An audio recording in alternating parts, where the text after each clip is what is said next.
Assalamualaikum warahmatullahi wabarakatuh.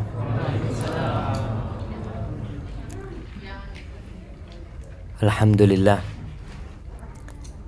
alladzi hadana li hadza wa ma kunna linahtadiya laula an hadana Allah.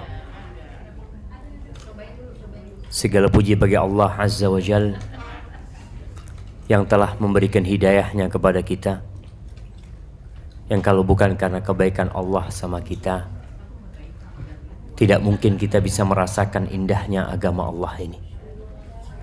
Sampai hari ini tidak sedikit saudara kita yang merasa berat melaksanakan puasa. Padahal sebagian orang itu menanti bulan puasa. Sebagian orang di antara kita sampai saat ini belum merasakan indahnya sholat tarawih, sehingga dia masih mencari-cari tempat sholat tarawih yang paling cepat. Padahal kalau kita lihat orang-orang yang sudah bisa menikmati ibadah itu, yang ada adalah bagaimana berlama-lama melaksanakan ibadah tersebut. Bahkan sebagian sahabat itu yang mereka rindukan dalam kehidupan dunia ini adalah dhama'ul hawajir, kehausan di siang yang panjang sekali. Itu mereka rindu. Tapi sebagian di antara kita masih menjadikan Ramadan ini beban buat hidup dia. Allahumma salli wa sallim ala sayyidina Muhammadin wa ala alihi wa ashabihi ajma'in.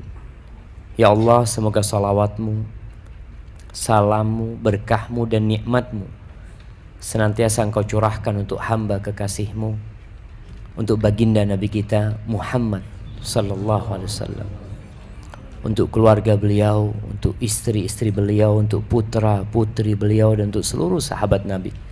Semoga Allah meridai kita bersama mereka. Amma ba'd. Ana tertarik untuk membahas tema tentang jangan kekenyangan. Kenapa?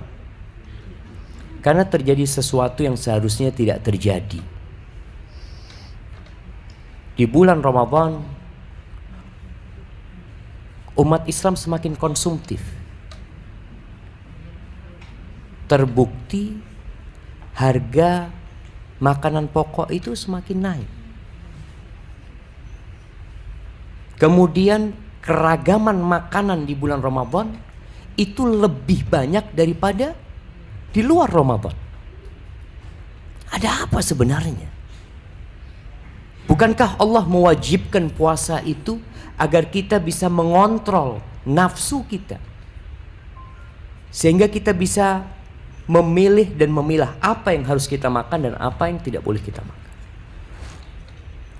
Allah ketika mensyariatkan Ramadan, sebuah ayat yang kita semua hafal insyaallah, ya ayyuhalladzina amanu kutiba alaikumusiyam kama kutiba alal ladzina min qablikum la'allakum tattaqun. Jelas tujuan disyariatkannya puasa agar kita mencapai ketakwaan kepada Allah Azza wa Jalla. Sebagian orang di antara kita mungkin sudah 20 tahun Ramadan, ada yang 30 tahun Ramadan, tapi kalau dia bercermin kok kayaknya nggak berubah gitu. Kalau dalam kehidupan dunia nyata, naik pangkatnya seseorang itu nyata, kita bisa lihat. Fulan dulu AKBP dalam kepolisian, sekarang jadi kombes. Oh, berapa tahun kemudian dia naik lagi, bintang 1. Itu nampak. Taib, kita dalam urusan agama kelihatan enggak kenaikan takwa kita? Contohnya, ana dulu Ustaz nggak pernah sholat sunnah, nggak pernah qobliyah, nggak pernah ba'diyah. Alhamdulillah, setelah Ramadan tahun ini ana bisa jaga rawatib 12 rakaat. Nampak. Ana dulu Ustaz ya nggak ada hafalan Quran, nggak pernah nambah. Kebanyakan kita itu hafalan Qurannya berapa tahun yang lalu, mungkin 30 tahun yang lalu, waktu SD, waktu SMP, mentok SMA. Setelah lulus SMA nggak pernah naik hafalan Quran, nggak ada perubahan, tapi enjoy aja hidupnya. Ramadan lewat, datang Idul Fitri, bahkan sekarang udah lain. Banner-banner pinggir jalan yang awalnya selamat Ramadan, sekarang selamat Idul Fitri. Udah ada ngomong apaan selamat Idul Fitri? Belum selesai Ramadannya. Yang ada diskon baju untuk Idul Fitri. Ahibati fillah, Allah mensyariatkan puasa di bulan Ramadan ini agar kita bisa melatih bagaimana mengendalikan nafsu kita. Salah satu nafsu adalah nafsu makan. Bila nafsu makan ini tidak dikontrol, nafsu perut ya, itu akan mengantarkan kepada kerusakan dalam kehidupan kita.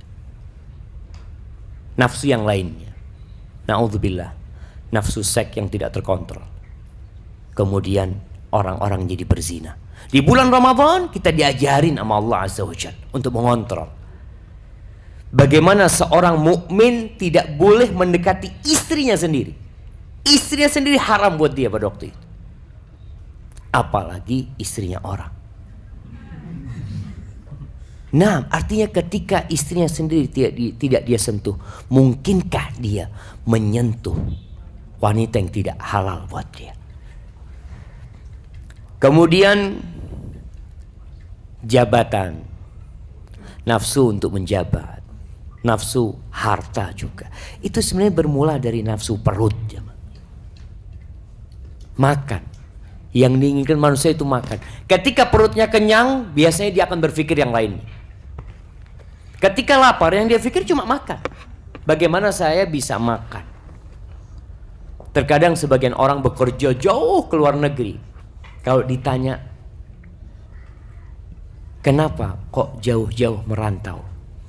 Apa yang dia katakan? Mencari sesuap nasi, sepiring nasi. Ini awalnya. Kalau sudah ini dapat dan kenyang, maka nafsu yang lain akan mulai dia pikirkan. Masya Allah. Nah, silahkan merapat jemaah. Allahu Akbar. Ana baru berapa menit udah haus jemaah. Ini juga harus mengontrol nafsu. Jemaah rahimakumullah. Ketika kita lapar, kita jadi tahu diri kalau kita ini makhluk yang lemah. Kita jadi ingat sama pencipta kita. Di sini ada pelajaran tauhid, pengabdian kepada Allah Azza wa Jalla. Di surah Al-An'am ayat 14, Allah mengatakan qul. Surah Al-An'am ayat 14. Mic-nya dulu 2, sekarang tinggal 1. Ada ya, silakan dibaca. Masya Allah. Soalnya tadi lihat pembawa acara pegang mic ana gitu. Nah, jangan ustadznya suruh baca, ustadznya suruh baca. Nah, surah Al-An'am ayat 14. Ini bulannya Al-Quran. Yang HP-nya nggak ada Qurannya tolong dibuang. Nggak pantas hadir di bulan Ramadan HP-nya. Nah, surah Al-An'am ayat 14. Siapa yang mau baca? Masa sebanyak ini nggak ada yang mau baca?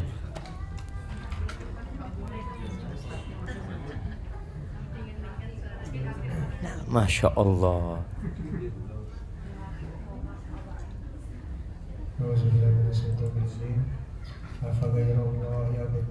Qul aghairallah afa ghairallah. Ayat 14.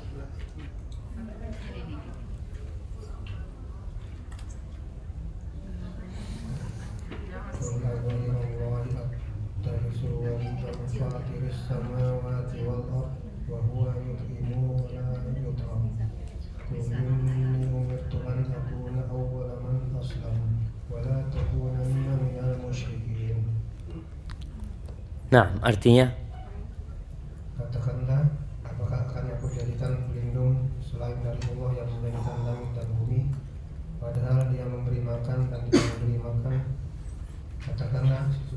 aku diperintah supaya aku menjadi orang yang pertama kali menyerah diri kepada Allah, dan jangan sekali-kali kamu masuk golongan orang musyrik. Subhanallah. Allah mengatakan wa huwa yut'im wa la yut'am. Allah tuh yang kasih makan dan Allah tidak dikasih makan.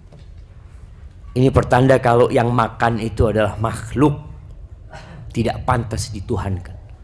Sehingga tatkala Allah menyebutkan tentang kemanusiaan Isa, Nabiullah Isa dan ibunya, apa kata Allah? Kana ya'kulani ta'am. Itu dua orang makan. Dia perlu makan. Sehingga tidak pantas untuk dituhankan. Ini pelajaran. Tatkala kita lapar, kita tahu kalau diri kita adalah makhluk yang perlu dengan Allah Azza wa Jalla. Kembali kepada makan dan minum, jemaah. Kita perlu belajar adab makan dan minum agar puasa kita ini bisa mengantarkan kita kepada takwa. Rasulullah sallallahu alaihi wasallam dalam hadis riwayat Tirmidzi mengatakan, "Ma mala'a adamiyun wi'an syarran min batn." Tidak ada satu wadah yang lebih berbahaya yang dipenuhi oleh manusia daripada perut. Semua coba pegang perutnya. Nih jamaah, tempat yang paling buruk yang diisi sama kita tuh perut kita. Bihasab ibni Adam ukulat yuqimna sulbah. Kata Nabi SAW, cukuplah anaknya Adam ini makan beberapa suap yang menegakkan tulang punggungnya. Artinya makan gak terlalu banyak. Fa in kana la mahalat. Kalau harus makan, kadang-kadang orang aduh enak banget nih makanannya. Dia mau tidak mau harus makan, harus banyak dia makan. Baik, kata Nabi SAW, fa thuluthun li ta'amihi, sepertiga buat makanan, sepertiga buat minuman, sepertiga buat nafas. Jangan sampai antum makan sampai susah nafas. Sebagian orang makan sampai mengendurkan sabuknya. Berarti udah penuh tuh. Tapi dia masih ingin mengisi.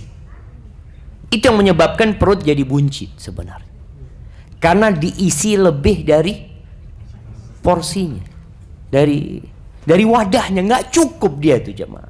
Tapi tetap dipaksa. Pada kata Rasul SAW, cukup dibagi sepertiga. Usahakan kalau makan tidak sampai bersendawa. Kalau bersendawa itu pertanda tempat nafasnya diisi makanan. Jadi akhirnya harus udara itu harus keluar dulu.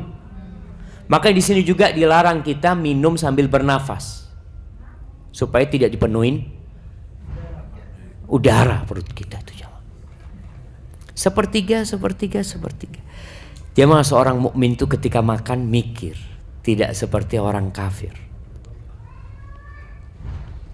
Rasulullah SAW mengatakan, al-mu'min ya'kulu fi mi'an wahidin. Seorang yang beriman itu makan dari satu usus. Wal kafir ya'kul fi sab'ati am'a. Kata Nabi SAW, orang kafir itu makan dari 7 usus.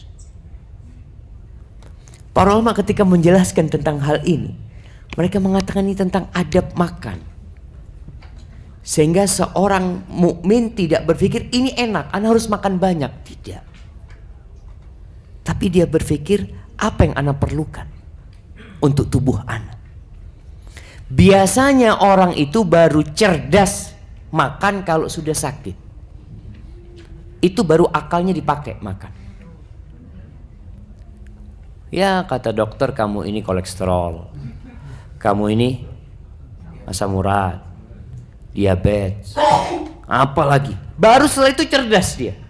Oh, baru mikir. Sebelumnya nggak mikir. Kenapa kadang-kala bapak-bapak, ibu-ibu lihat orang tua olahraga. Anak heran, ada orang sepuh ya jalan kemana waktu muda dia. Biasanya yang suka olahraga anak muda, tapi sekarang kebalikannya, orang tua jadi suka olahraga. Kenapa? Karena mulai cerdas, mulai dia berpikir. Sedangkan orang mukmin dari awal, kata Nabi SAW, dia makan tuh dari satu usus, nggak semuanya diisiin sama dia. Subhanallah, Abdullah bin Umar bin Khattab itu biasanya dia nggak pernah makan sendirian. Ini sahabat Nabi, dia selalu makan sama orang miskin. Dia pesan sama mantan budak, sama budaknya, tolong carikan orang miskin.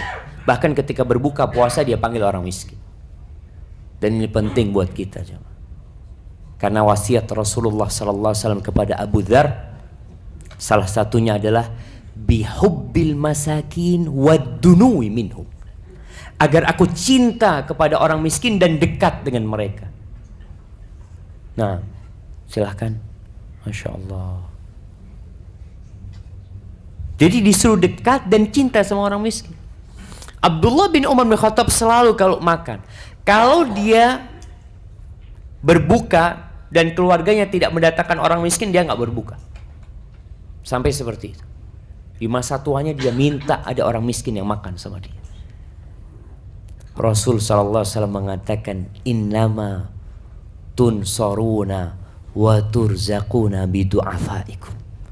Kalian tuh dapat rezeki, kalian tuh dibantu sama Allah karena orang-orang lemah di antara kalian. Jadi jangan berpikir kita kaya karena usaha kita, bukan. Karena ada orang-orang miskin tuh, yang Allah ingin kita berbagi dengan mereka. Maka Abdullah bin Umar selalu seperti itu.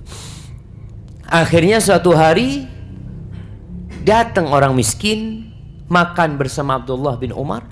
Dilihat makannya terlalu banyak orang miskin, terlalu banyak.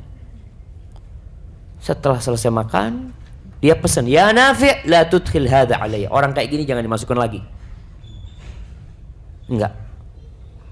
Kenapa?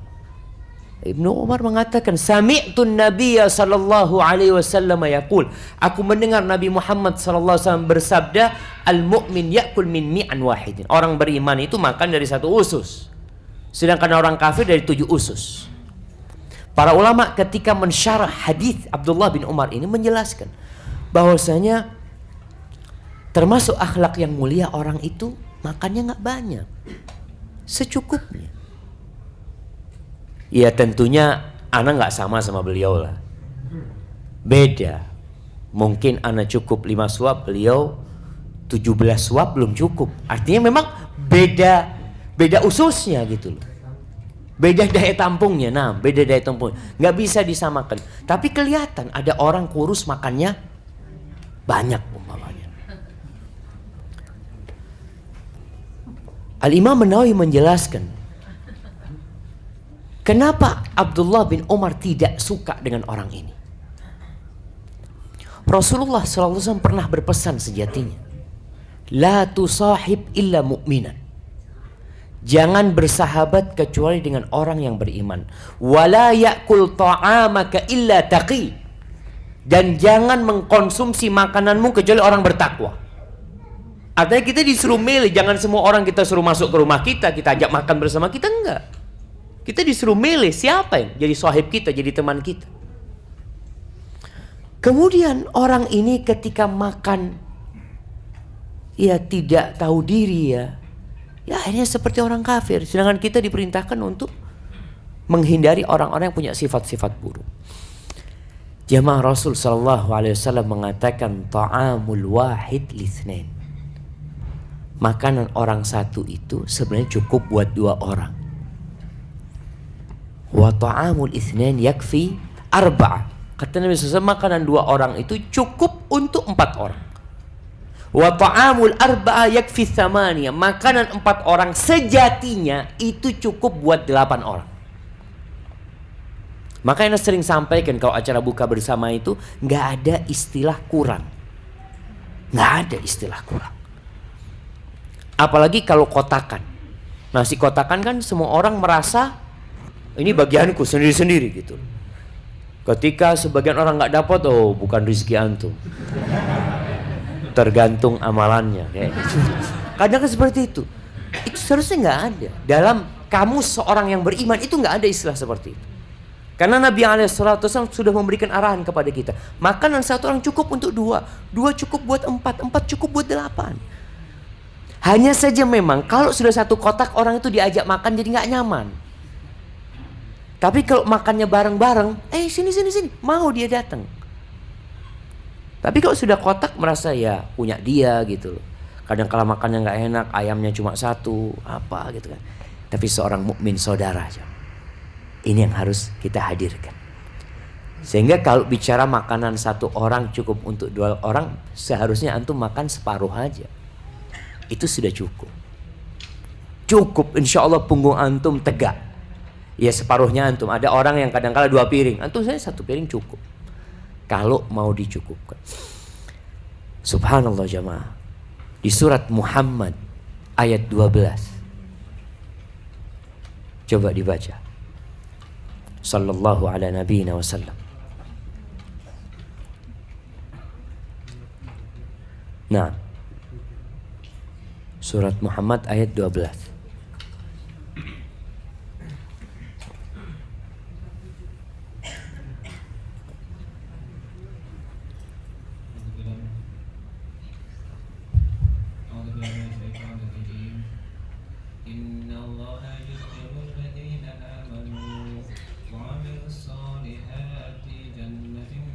Jannatin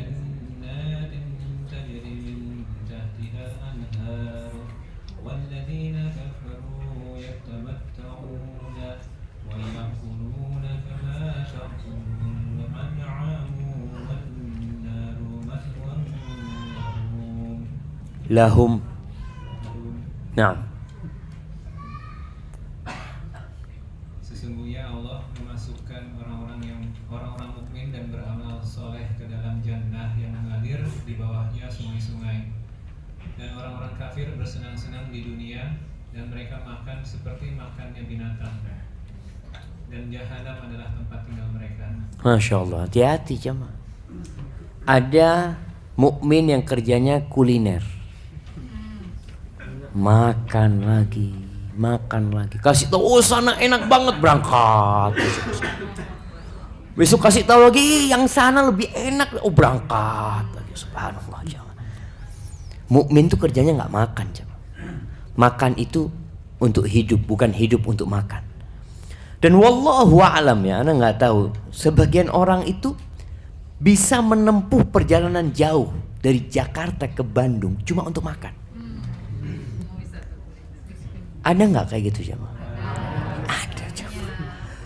Jauh cuma ya Allah. Pengajian jauh dikit, aduh. Anak asal streaming aja. Dia datang, Allahu Akbar jemaah. Ingat, orang kafir itu kerjanya kulineran. Seperti binatang Allah sebutkan, seperti binatang ternak. Makan lagi. Ahibati fillah. Pada suatu hari, ini ceritanya seorang sahabat Nabi, Abu Juhaifa. Ini cerita anaknya menceritakan tentang ayahnya. Kata Aun bin Abi Juhaifa, qala akaltu tharidata burrin bilahmin samin.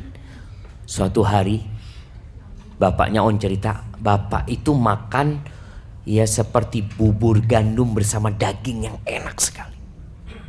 Setelah makan, aku datang menjumpai Nabi SAW. Di situ Nabi bersama para sahabat. Lagi duduk, wa ana atajasya. Ketika itu aku bersendawa.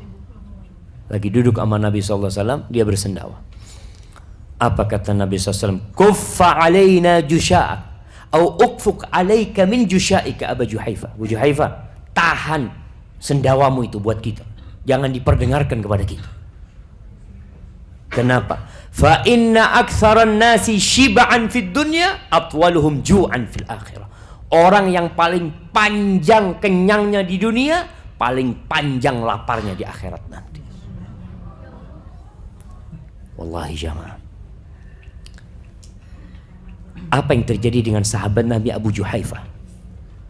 Setelah dia mendengarkan hadis itu, anaknya cerita tentang bapaknya nggak pernah lagi memenuhi perutnya sampai mati. Kalau dia makan malam, siang dia nggak makan. Kalau dia siang makan, malam dia nggak makan. Cukup. Para ulama ketika menjelaskan tentang hadis ini, mereka menjelaskan bahwasanya orang biasanya kalau banyak makan itu jadi susah bergerak.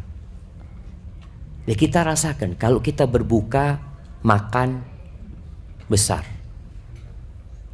itu mau sholat maghrib males. Taib, alhamdulillah sebagian orang sudah paham. Jadi ketika berbuka takjil aja, kurma air sesuai dengan sunnah. Sholat maghrib, ba'dal maghribnya nggak ketulungan. Terawihnya berat jamaah. Mau tidak mau, apalagi kalau antum sholat sambil bersendawa terus ya. Ketika bersendawa itu aroma makanan itu keluar jamaah. Jadi antum sholat sambil mikir, enak banget tadi sotonya. Ini makan apa kita nanti? Konro. Allahu Akbar jamaah. Jadi orang ketika sering kenyang, kenapa disyariatkan puasa? Antum harus sadar, Allah mensyariatkan puasa ini agar hati kita jadi bersih, agar kita semakin mudah bergerak, semakin mudah beribadah. Dari pagi sampai sore kita itu bisa beribadah, baca Quran, nggak mikirin makan jemaah. Sayangnya sebagian orang itu habis duhur sudah mikir makan. Nanti mau buka apa ya? Astagfirullah. Apa katanya nanti? Makanya ana rasa jadwal kita berbuka itu cukup kurma sama air. Ana selalu ditanya sama istri ana pagi hari, Bang, entar mau buka apa? Pagi sudah ditanya mau buka apa? Ya istri ingin melayani suami. Ana ngomong, ana minta kurma sama gahwa. Gahwa itu kopi Arab yang hijau. Ana ngomong itu sudah. Itu aja sudah selesai sudah. Nanti mau makan apa katanya nanti lah. Artinya kita berusaha untuk tidak lagi memikirkan menu yang akan kita makan ketika puasa. Kemudian para ulama menjelaskan tentang hadis Abu Juhaifah dan itu hadis Salman Al-Farisi juga, bahwasanya ini berkaitan dengan orang kaya yang hampir tidak pernah lapar. Banyak orang kaya itu nggak pernah lapar jemaah. Kenapa? Sebelum lapar dia sudah bisa makan. Sehingga kadangkala makannya itu bukan untuk menghilangkan rasa lapar, tapi untuk kesenangan. Makanya akhirnya yang terjadi wisata kuliner. Jadi bukan karena lapar. Orang kalau lapar itu dikasih apa aja enak jemaah. Ana pernah sampai, nggak tahu di sini atau tempat lain, bahwasanya di dunia ini sebenarnya nggak ada yang lezat, nggak ada yang enak. Ketika Allah mengatakan laqad khalaqnal insana fi kabad, kami itu benar-benar menciptakan manusia dalam susah payah. Semuanya susah.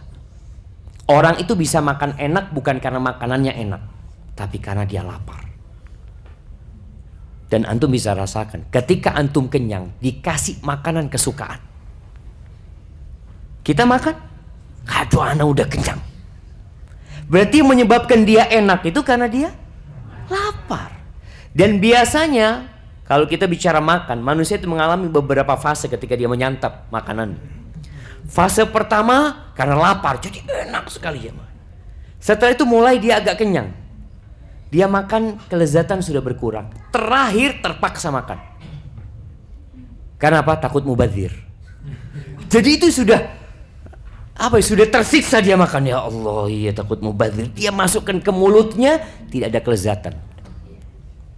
Karena terpaksa. Makanya nggak ada kelezatan. Sejatinya yang membuat lezat itu karena lapar. Yang membuat tidur itu enak bukan karena tidur itu enak, tapi karena rasa capek dan ngantuk jamaah. Allahu Akbar jamaah. Ana terus terang barusan mau tidur di atas, nggak bisa tidur. Kasurnya terlalu empuk. Ana biasa tidur kasur keras, apaan ini ngomong. Jadi masuk badan kita jemaah ke dalam. Tapi kalau capek, duduk pun tidur. Nggak perlu kasur jemaah. Antum bisa lihat di busway, anak kadang kalau busway itu anak kepingin kamerain orang-orang yang tidur itu. Ada yang sambil pegangan, sambil nabrak depannya. Aduh, kita ambil ketawa-ketawa gitu. Yang bikin nikmat tidur itu karena dia ngantuk jemaah. Bukan karena tidurnya yang nikmat. Makanya di surga nanti nggak ada tidur. Nggak ada tidur. Karena orang tidur itu nggak bisa menikmatin hidup. Ashabul Kahfi 309 tahun tidur. Bangun ditanya berapa lama gitu tidur. Mungkin setengah hari atau 1 hari. 309 tahun. Makanya kadang-kala ya ana lihat teman-teman yang tidur, lama dia tidur, ana bangunin. Masya Allah, cuma 5 menit ana tidur 5 menit. Lihat jamnya itu ana ngomong. Allahu Akbar. Di sini berkaitan dengan orang-orang kaya yang mereka yang tidak pernah lapar. Kelak nanti pada hari kiamat hisab mereka panjang. Orang-orang miskin sudah masuk surga 500 tahun sebelum orang kaya. Orang kaya masih dihisab. Maka di sini akhirnya timbul pertanyaan, lebih baik kaya atau miskin? Lebih baik kaya bersyukur atau miskin bersabar? Jadilah orang kaya yang masuk surga tanpa hisab, tanpa azab. Baru enak. Kalau enggak tetap orang-orang miskin sudah dipersilahkan oleh Allah, kulu washrabu hani'an bima kuntum ta'malun. Kalian silakan makan minum dengan apa yang kalian kerjakan dulu di dunia. Itu orang kaya masih dihisab 500 tahun jemaah. Allahu Akbar jemaah. Makanya orang-orang yang ingin jadi orang kaya silahkan, tapi dengan catatan masuklah surga tanpa hisab, tanpa azab. Yang bikin lama itu hisabnya. Orang miskin apa yang mau dihisab? Ditanya, kamu dapat duit dari mana? Nggak ada. Dimakan habis. Nggak ada yang disimpan. Itu miskin yang bersabar. Bagaimana kehidupan Rasulullah SAW? Beliau adalah orang yang mulia. Nabi SAW pernah miskin dan pernah kaya. Tapi ternyata, silakan maju ke depan jemaah.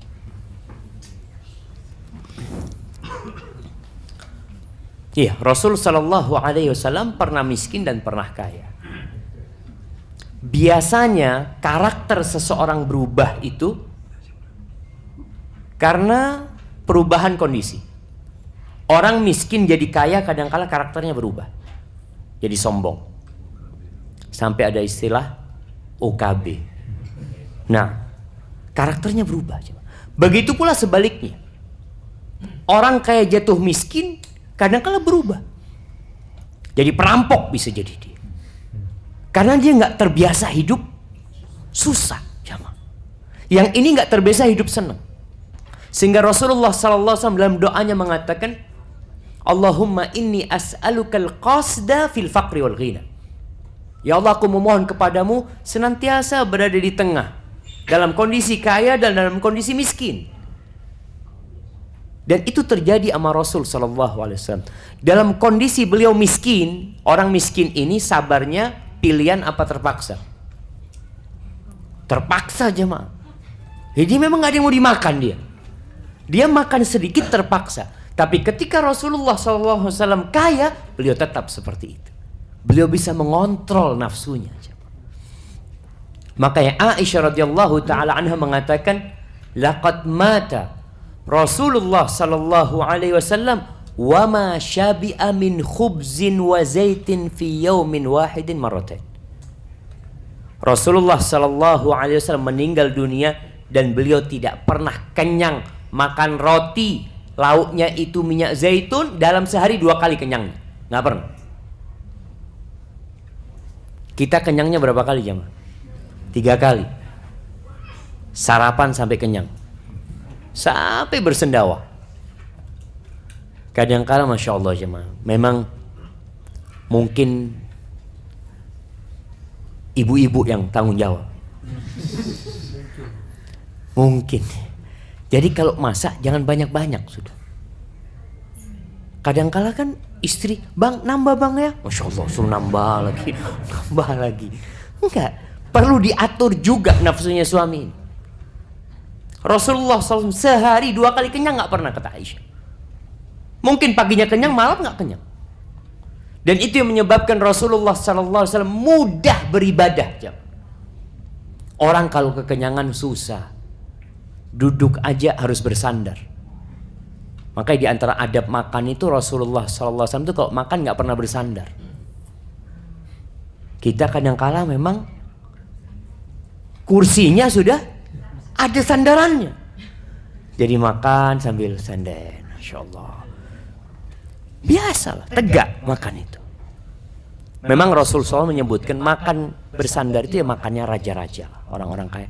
Kenapa? Karena makannya banyak dan dia harus habis nyoba ini. Allahu Akbar jemaah ya. Anak kadang-kala kalau makannya diundang makan, nanti ada makanan pembuka, Masya Allah, pembuka selesai, nanti datang makanan lagi, nanti yang ketiga datang lagi. Pernah sekali kita makan di Palestina, Masya Allah, di restoran. Kita udah lapar, habis ziarah itu lapar, makan sampai kenyang.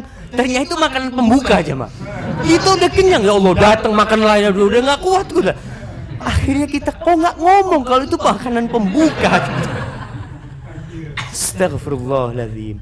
Dan itu ya artinya orang-orang bisa milik, nggak haram jemaah. Kita itu mengatakan tidak haram. Artinya tadi thuluthun li ta'ami, sepertiga buat makanan. Ini kalau harus makan sampai kenyang.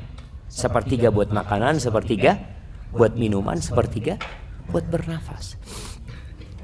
Kemudian hadis Abu Hurairah radhiyallahu taala anhu, dia mengatakan walladzi nafsi biyadihi, demi yang jiwaku berada di tangannya, yakni demi Allah azza wa jalla, ma ashba'a Rasulullah sallallahu alaihi wasallam ahlahu thalathata ayyamin tiba'an. Kalau tadi ceritanya Aisyah tentang kepribadian Rasulullah sallallahu alaihi wasallam, Abu Hurairah menceritakan tentang keluarganya Nabi. Bukan tentang Nabi, tentang keluarga Nabi Muhammad SAW. Kata Abu Hurairah, Nabi SAW itu tidak pernah membuat keluarganya kenyang 3 hari berturut-turut.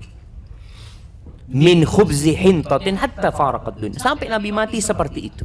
Artinya suami ini pun perlu mengontrol makanan istrinya, makanan keluarganya. Bukan bakhil, bukan. Tapi karena tadi untuk menjaga. Ya alhamdulillah lah, banyak perempuan kalau sudah nikah itu memang berubah. Kadangkala ya karena malu mau ngomongnya. Kadangkala punya sayap, udah bisa terbang gitu kan. Jadi karena makan terus kerja jamaah. Apalagi nggak tahu kalau di sini, Ana dulu tinggal di Matraman waktu kuliah di Libya. Itu tiap sore nanti datang siomay. Ada tetangga depan rumah datang siomay makan. Nanti datang bakso. Allahu Akbar. Ya lihat makan terus. Memang betul, Masya Allah. Akhirnya dia jadi seger gitu. Allahu Akbar. Lihat suaminya kurus, Masya Allah gitu ya. Baik, Rasul SAW itu mengontrol kehidupan keluarganya. Karena apa? Karena tetap Aisyah radhiyallahu taala sempat dia sempat gemuk lah. Aisyah pernah menceritakan tentang dirinya, sehingga dia pernah lomba lari sama Rasul sallallahu alaihi wasallam, kalah Aisyah. Karena sudah ada udah berdaging lah dia. Sudah apa? Tapi akhirnya Aisyah radhiyallahu taala anha, subhanallah, dia kerjanya puasa terus untuk menjaga syahwat dia. Dia sebagai istri Nabi yang ditinggal oleh suaminya sallallahu ala nabiyina wasallam. Karena istri Nabi nggak boleh nikah lagi. Aisyah itu pada umur 17 tahun kira-kira atau 18 tahun ditinggal mati sama Rasul SAW. Bagaimana cobaan berat dia. Tadi kita bicarakan, ketika mengontrol makan, maka nafsu kita bisa dikontrol. Kenapa Rasul SAW menyuruh seorang pemuda yang tidak mampu menikah untuk berpuasa? Karena dengan berpuasa tadi nafsunya paling tidak akan turun jamaah. Kalau puasanya sesuai dengan sunnah. Kalau enggak ya tetap aja. Karena sebagian orang itu sebenarnya nggak puasa. Dia hanya memindah makan siang ke waktu malam, makan pagi ke waktu sahur. Habis isya makan malam dia cuma. Jadi tetap jam makannya itu tidak berubah sebenarnya. Terus dia makan. Maka tolong usahakan kita sesuai dengan sunnah Nabi Muhammad SAW. Jabir bin Abdullah sahabat Nabi bercerita, suatu hari aku berjalan berjumpa dengan Umar bin Khattab radhiyallahu anhu. Wa ma'i lahmun ishtaraituhu bidirham. Aku bawa daging, aku beli 1 dirham.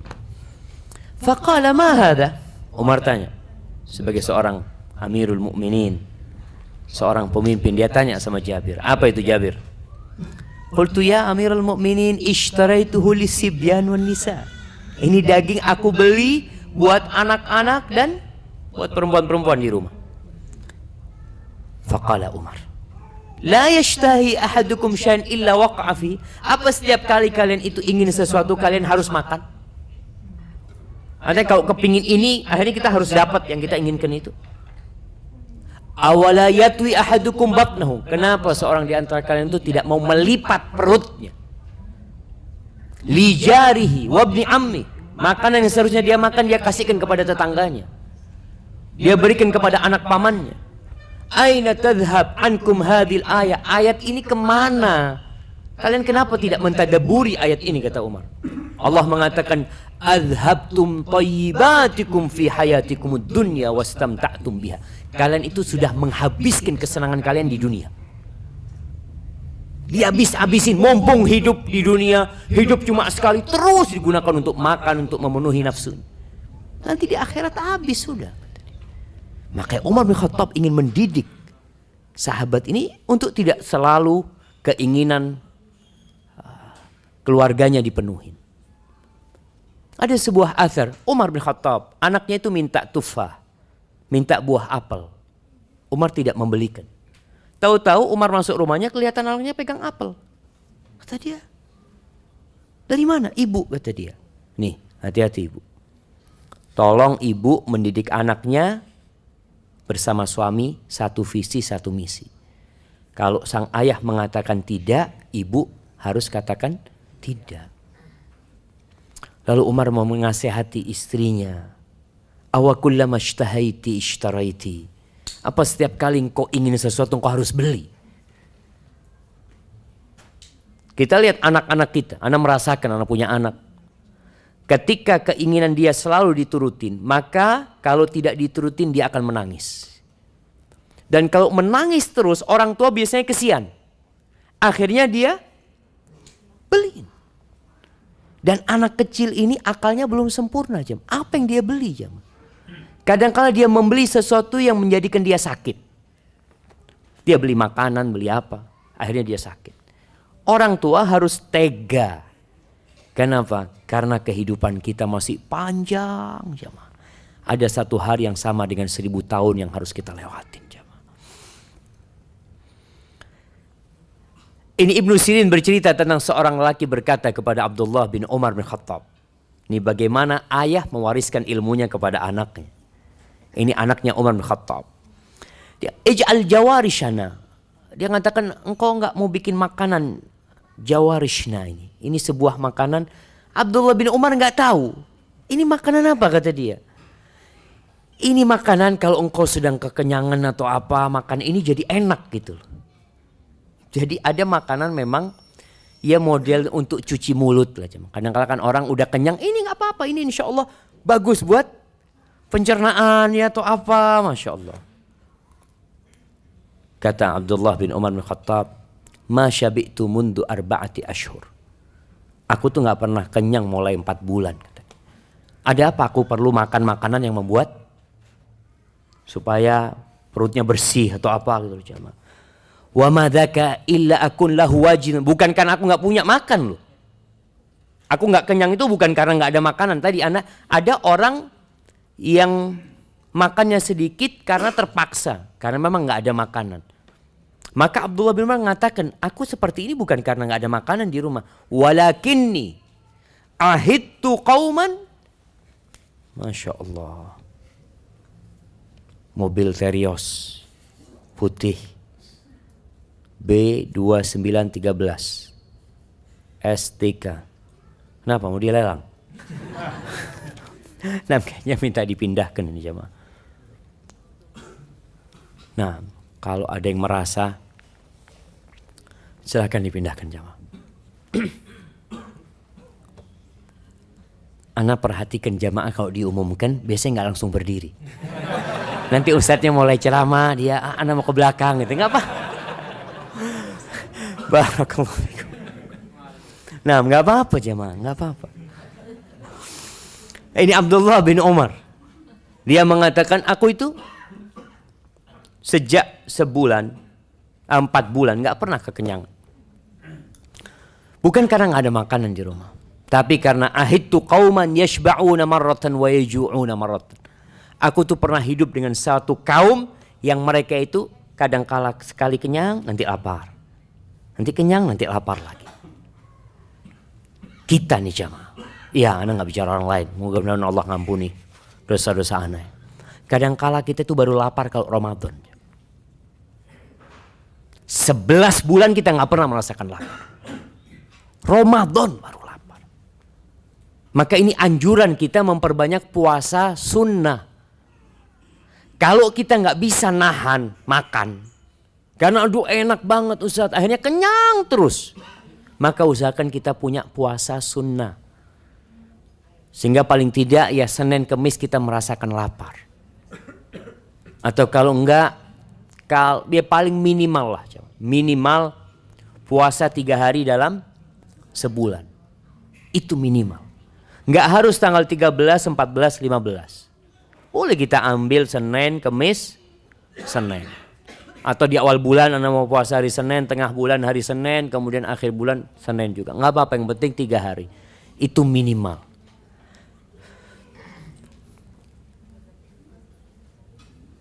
Allahu Akbar. Sampai kalau Anda lihat ada ucapan-ucapan sebagian salaf itu ketika menyamakan orang yang makan semua yang dia inginkan.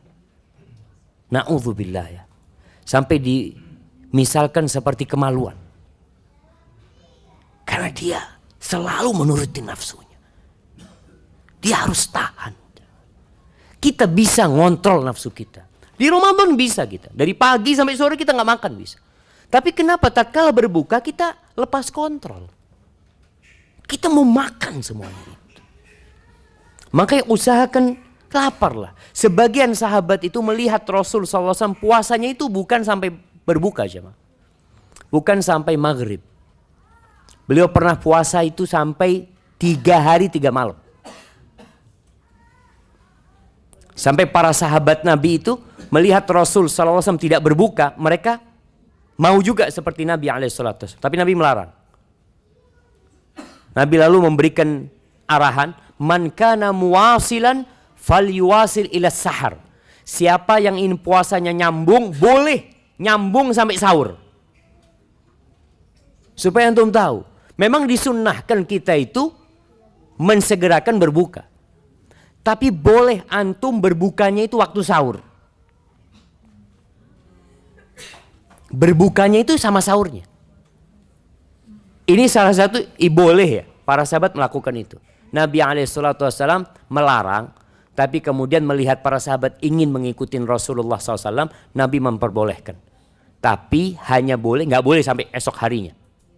Hanya boleh sampai sahur. Sehingga nggak ada lagi ya orang itu, Allahu Akbar. Kadang-kala berbuka, nunggu maghrib itu di depan meja makan. Insya Allah. Lihat jam, Insya Allah. Nanti itu makanan masih ditutup, dia buka, dia lihat, saya taruh lagi, Insya Allah. Berapa menit lagi ya, Insya Allah. Ini kok nggak azan-azan nih? Ribut jemaah, subhanallah. Antum bisa ngontrol dari pagi sampai petang, masa dalam waktu yang sebentar aja antum nggak bisa ngontrol? Allahu Akbar jemaah. Al-Fudail bin Iyad mengatakan khaslatani tuqsiyanil qalb. Ada 2 sifat yang membuat hati itu keras. Yang pertama kathratul akli, yang kedua kathratul kalam. Banyak makan dan banyak bicara. Dan ana lihat ini kebiasaan yang mulai ya tersebar di tempat kita. Orang itu makan bisa 2 jam. 2 jam makan. Apa yang kau makan? Iya Ustaz, sambil ngobrol. Terus. Soalnya kalau sambil ngobrol Ustaz, ikan tuh jadi habis Ustaz. Subhanallah. Nggak berasa. Makanya sekarang nggak sambil ngobrol. Sambil nonton. Sambil nonton. Orang sambil nyetel televisi. Terus makan. Tahu-tahu 1 karung udah habis. Maka hati-hati. 2 hal ini yang membuat hati itu keras. Para ulama ketika menyebutkan apa faedahnya makan secukupnya. Makan secukupnya itu apa sih yang akan kita dapatkan? Artinya kita coba Ramadan ini. Makan secukupnya. Ketika berbuka ngomong sama istri. Gak usah macam-macam. Sunnahnya kurma sama minum air. Atau kalau mau makan, makanlah secukupnya. Tadi secukupnya makan. Atau mau makan nanti habis tarawih, secukupnya. Secukupnya gimana? Kita sudah punya hitungan, 1/3. Kita merasa tahan diri. Umpamanya kita ngambil makan terlalu banyak, kita kurangin langsung. Sudah, taruh lainnya makan. Apa yang akan kita dapatkan? Yang pertama, para ulama menjelaskan hal ini. Yang pertama akan didapat adalah safaul qalbi. Hati itu jadi jernih, jamaah. Hati jadi jernih. Antum tahu hati itu kalau jernih, nasihat itu mudah masuk. Kemudian firasat itu jadi indah. Firasat. Ya orang jadi dengan dia melihat dengan hatinya melihat sesuatu, oh kayaknya nggak baik ini. Jadi bisa tahu dia. Karena dia tidak banyak makan. Dan kenyang itu membuat orang jadi bodoh. Nggak bisa mikir. Makanya kadangkala orang kalau sudah kenyang, oh nanti dulu anak lagi kenyang. Begitu pula lapar sekali, nggak bisa berpikir orang. Maka yang baik adalah tadi pertengahan. Ada sebuah ucapan hikmah yang mengatakan man aja'a batnahu azumat fikratuhu wa fatuna qalbuh. Barang siapa yang membuat lapar perutnya, maka pemikiran dia akan cemerlang. Hatinya akan jadi jernih. Jadi pintar orang ini. Dan bisa dilihat. Munculnya ide-ide indah itu biasanya dari orang yang butuh, jamaah. Sampai ada istilah Arab mengatakan al-faqru ummul ibtikar. Kefakiran itu adalah porosnya penemuan-penemuan. Orang itu bisa menemukan ini itu karena dia butuh dengan sesuatu itu. Tapi kalau kenyang, nggak ada. Mau mikir apa? Semuanya dikerjakan sama orang. Dia nggak kerja sendiri. Maka Anda bisa melihat orang yang fakir itu banyak sekali ide-ide dia itu, jam. Ya karena miskin, Ustaz. Kita lihat dulu lah, jam. Dulu itu Anda masih ingat kita kalau main mobil-mobilan itu pakai kulitnya jeruk bali. Nah, jadi orang dulu tuh mikir ya, orang tuanya bikinin nanti kita tarik ya. Tembak-tembakan dari apa kita? Dari bambu, dari pisang. Sekarang semuanya udah dibikin. Anak itu di rumah bisa punya tembak-tembakan mungkin 10. Rusak 1 beli lagi. Gak pernah mikir akhirnya, jam. Karena gak pernah lapar. Tapi kalau lapar kita jadi berpikir. Yang kedua, orang yang makannya cukup ya, gak sampai kenyang itu akan jadi rendah hati. Gak sombong. Karena dia ada perasaan butuh terus sama Allah Azza wa Jalla. Biasanya orang itu jadi sombong kalau merasa gak butuh. Kemudian yang ketiga, orang ini akan senantiasa ingat dengan azab Allah Azza wa Jalla. Balak lah. Karena dia kepikiran dengan orang-orang yang lapar. Dia merasakan merasakan gimana sakitnya lapar umpamanya. Dia tahu. Sehingga itu mendorong dia untuk mengingat apa yang Allah sediakan di dunia ini buat orang-orang yang soleh, buat orang-orang yang gak soleh. Ada bala yang menimpa, ada azab yang menimpa mereka, dan ada azab yang pedih di akhirat sana. Di sini ketika antum lapar, perasaan itu timbul. Sehingga kita jadi peduli sama orang lain. Orang itu tidak memikirkan syahwatnya, perutnya saja. Makanya banyak orang-orang ketika dulu ana berpikir, ini sampai sekarang ya mudah-mudahan akan terpecahkan ya. Ana dulu berpikir ketika orang itu sukses, ketika orang itu kaya, orang itu akan lebih mudah mendekatkan diri kepada Allah Azza wa Jalla. Karena semuanya sudah cukup. Semuanya sudah cukup, dia gak kurang apa lagi gitu loh. Bahkan dia punya makanan untuk 7 tahun kadang-kala. Dia bisa makan, gak kerja sekarang. Sampai 7 tahun dia itu bisa hidup. Kadang-kala ana berpikir dia seharusnya lebih mudah beribadah, mendekatkan diri kepada Allah. Tapi ternyata karena dia terlalu sering kenyang, itu gak bisa tercapai. Tapi kalau orang kaya puasa sunnah, dia berusaha untuk ya mengendalikan, mengontrol nafsu makan dia. Insya Allah enggak, dia tetap akan bisa kekayaan itu mengantarkan kepada ibadah yang lebih maksimal. Seperti sahabat-sahabat Nabi yang kaya raya, Masya Allah mereka. Mereka bisa sholat, Utsman bin Affan konglomerat dari kalangan sahabat. Bisa sholat witir 1 rakaat di Ka'bah sana. Habis sisa masuk, baru ruku itu ketika minal jinnati wan nas. 30 juz jamaah. 1 rakaat. Allahu Akbar jamaah. Ini sebagian kita itu. Ya yang olahragawan, mana yang olahragawan? Kadang-kala lari. Berapa jam lari? Sampai kemarin ana isi kajian di satu tempat yang namanya apa? Iron Man. Kata dia, ana tanya, "Mas, antum ini naik sepeda berapa jauh?" Naik sepeda Ustaz 100 berapa? 80 Ustaz. Setelah itu lari 42 kilo Ustaz. Setelah berenang 4 kilo Ustaz. Antum kuat ya. Sholat berapa jam kuatnya?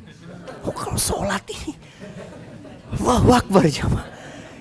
Ini ana tanya antum dapat apa setelah ya dapat medali, dapat apa? Ya tidak dapat apa-apa sebenarnya jamaah. Maka tolonglah jamaah. Ketika Allah berikan kepada antum suatu kelebihan, ya diimbangi lah.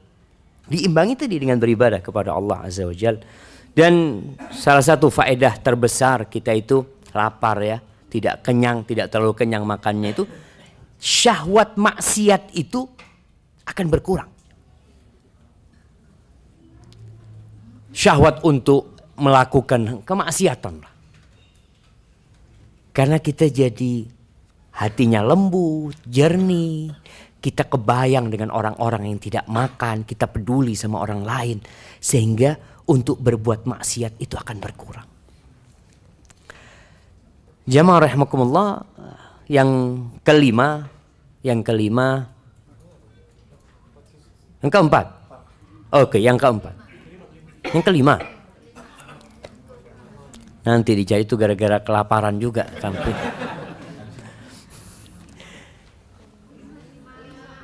Yang kelima, betul yang kelima, nah. Betul yang kelima. Nah, yang kelima itu paling tidak kita bisa menahan tidur, jemaah. Menahan tidur. Orang itu kalau kekenyangan jemaah, Allahu Akbar. Anak kadang-kala ngelihat di Masjidil Haram ya, yang kemarin umroh ini, Masya Allah. Kadang-kala imamnya tarawih itu nggak sadar jemaah. Tahu-tahu hilang, sedikit-sedikit hilang. Nah, ana rasakan itu. Kenapa? Karena bukanya terlalu banyak jemaah. Makanya kalau kita lihat orang berbuka di Masjidil Haram itu makan apa? Kalau yang di dalam masjid ya. Jadi ada 2 tipe jemaah. Tipe pejuang itu di halaman masjid. Itu yang ada nasi, ada apa, itu pejuang di sana jemaah. Tapi tipe penakut di dalam. makan kurma sama roti sedikit. Tapi biasanya ketika sholat kita jadi nggak ngantuk. Karena masih belum kenyang. Tapi kalau udah kenyang harapan kita ya sudah. Sekali-kali sampai ada orang yang maaf ya, sujud itu nggak bangun ya. Jadi, Masya Allah. Karena kekenyangan antum bisa ngelihat. Apalagi kalau qiyamul lail ya. Qiyamul lail di Masjid Nabawi, Masjidil Haram itu, anak pernah melihat ya, lagi ruku itu bahasa Jawanya itu nyosop jemaah. Nyeruduk yang di depannya jemaah. Ruat Allahu Akbar. Ya karena tidur jemaah, tidur. Astagfirullah. Maka itu salah satu manfaat tidak terlalu kenyang. Dan yang terakhir, sehat badan. Kita lihatlah jemaah. Orang-orang yang makannya teratur, terkontrol, Masya Allah. Dia jauh dari penyakit. Olahraga ya. Karena memang kita tahu tempat penyakit itu perut kita. Jamaah rahimakumullah. Ana rasa ini sudah jam 5. Kita masuk ke sesi tanya jawab. Supaya kita bisa lebih memahami tentang bagaimana sunnah Rasul sallallahu alaihi wasallam dalam berpuasa.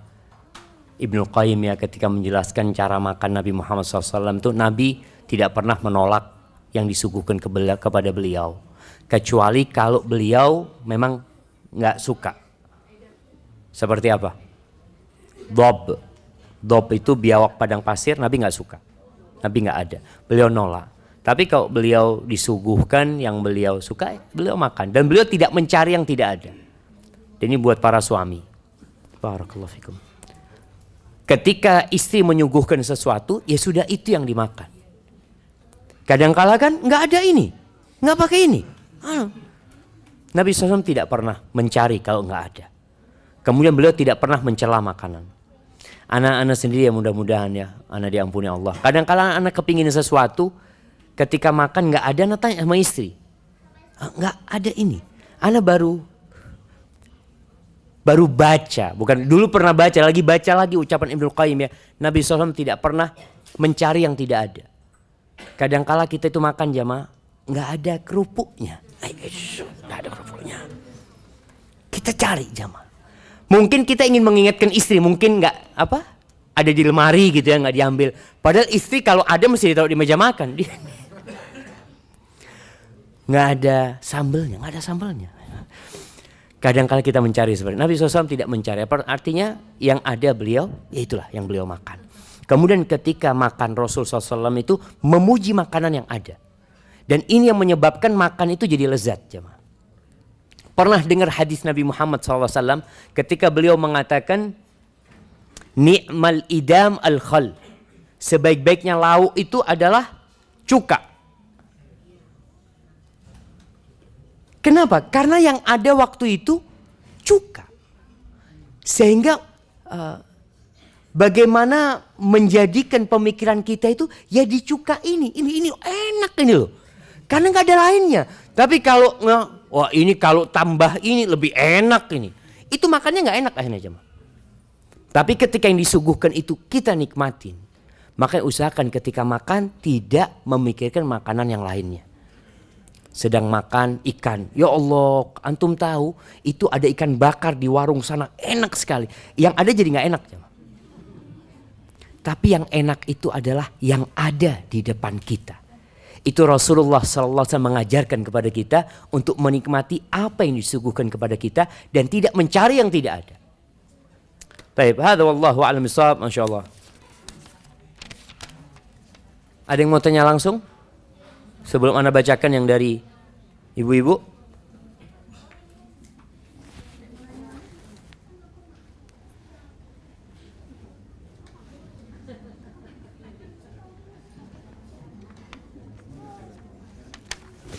Baik, Anda bacakan dulu. Barakallahu fikum Ustaz. Ustaz, saya pernah diundang bukber dan ada kajian juga. Saya melihat saat buka bersama ada seorang teman dengan sengaja membawa tempat kosong untuk membungkus makanan tersebut. Saya mau memberikan nasihat kalau itu tidak baik, tetapi saya tidak jadi negur, takut tersinggung. Karena bukan saya tuan rumahnya. Bagaimana cara menasihati teman tersebut? Dan hukumnya gimana itu diundang makan tapi sengaja bawa tempat buat bungkus? Saya lihatnya juga malu. Jazakallah khairan. Jamaah, yang pertama kita perlu berhusnudzon dengan saudara kita. Artinya mungkin menurut kita yang dia lakukan itu tidak baik. Tapi bisa jadi ternyata memang dia membawa bungkus itu karena hendak diberikan kepada fakir miskin yang ada di rumah dia. Karena dia tahu makanan ini nggak akan habis. Yang kedua, mungkin juga dia sudah ngomong sama tuan rumahnya. Ini yang kita nggak tahu. Maka usahakan kita husnudzon sama saudara kita. Carilah alasan.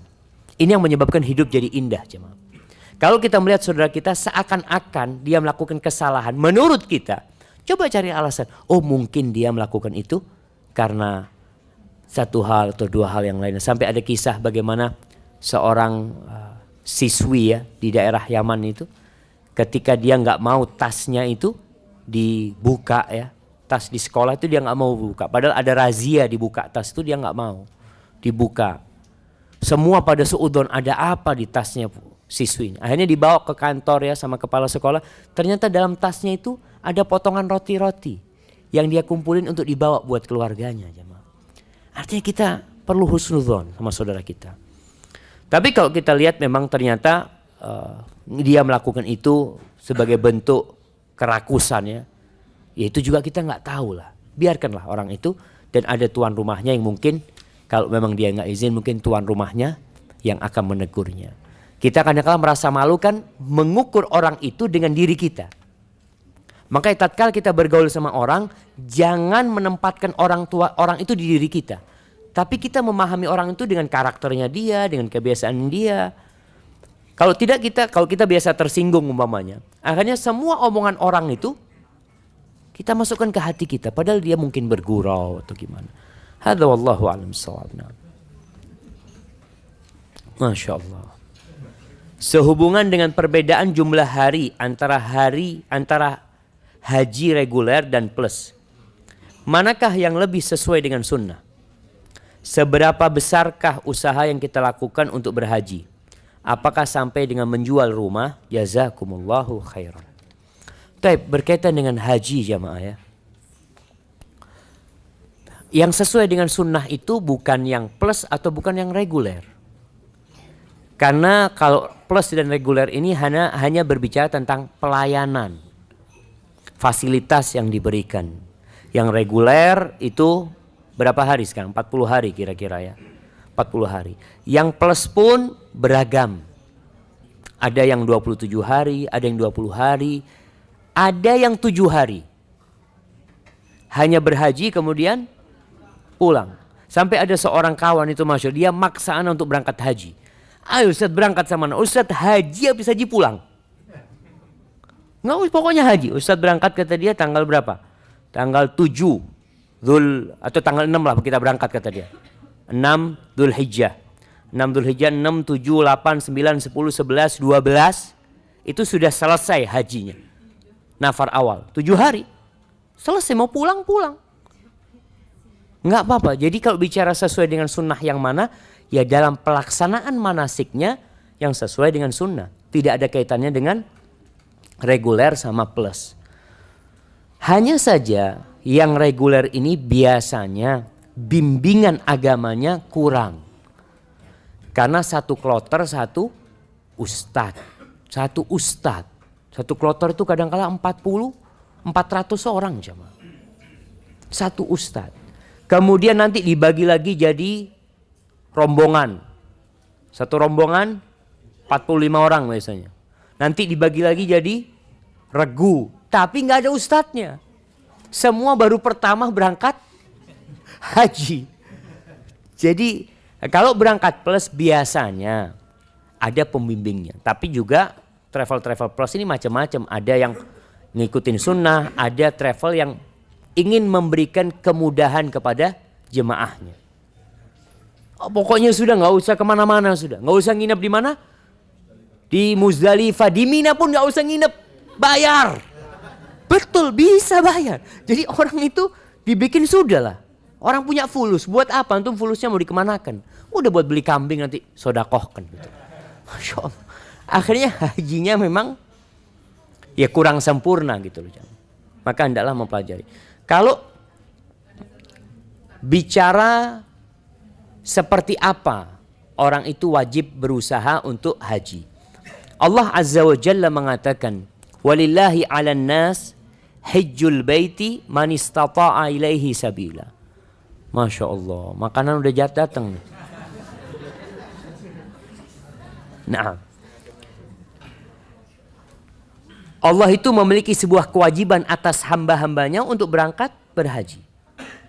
Siapa yang wajib berangkat haji? Yang mampu. Mampu itu seperti apa? Di sini terjadi perbedaan pendapat di antara ulama ketika berbicara kemampuan. Sebagian berpendapat az-zadu war-rahilah, itu kebanyakan ulama berpendapat mampu itu adalah memiliki bekal dan memiliki kendaraan. Memiliki bekal dan memiliki kendaraan, berarti dia mampu. Maka kalau sudah punya kendaraan sekarang itu mungkin bisa untuk bayar pesawat, untuk bayar reguler lah. Reguler berapa? Yang reguler 40 juta. Oke, 40 juta berarti dikatakan mampu dia. Karena dia bisa untuk bekal dan kendaraan. Kalau nggak punya itu berarti dia belum mampu. Kalau bicara rumah ini macam-macam ya. Ada orang rumahnya harganya 2 miliar. Dia bisa beli rumah harga 1 miliar. Berarti dia sudah mampu gitu loh. Tapi kadang-kala kan dia sayang gitu loh. Nanti anak nunggu harganya 4 miliar.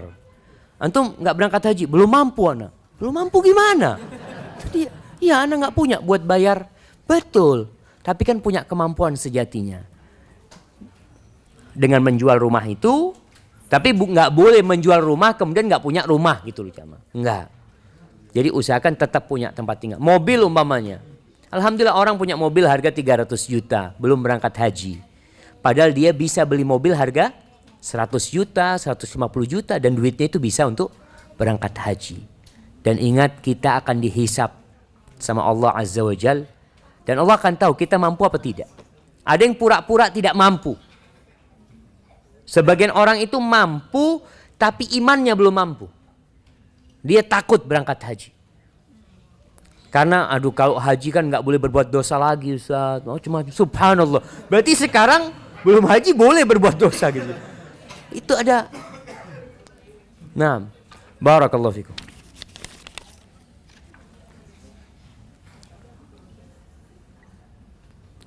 Nah Ustaz Afwan, ini ada titipan pertanyaan dari keponakan ana yang qadarullah pisah dari suaminya karena perbedaan akidah.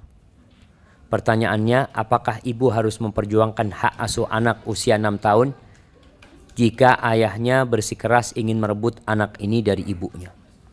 Siapakah yang bertanggung jawab terhadap pendidikan anak jika orang tuanya bercerai? Apakah ibu atau ayahnya? Sedangkan undang-undang mengatur anak diasuh ibu jika belum mumayyiz. Betul. Jadi memang secara hukum agama selama belum mumayyiz anak itu jadi haknya ibu. Selama ibunya belum menikah juga. Itu jadi haknya ibu. Hak ibu mengasuh tapi pembiayaan semuanya kewajiban ayahnya sampai kapanpun. Anda perlu ingatkan kembali bahwasanya kewajiban seorang ayah kepada anaknya dalam kondisi menikah atau bercerai itu tidak berubah. Ingat, kewajiban seorang ayah kepada anaknya dalam kondisi dia bercerai atau masih menikah sama istrinya tidak ada yang berubah.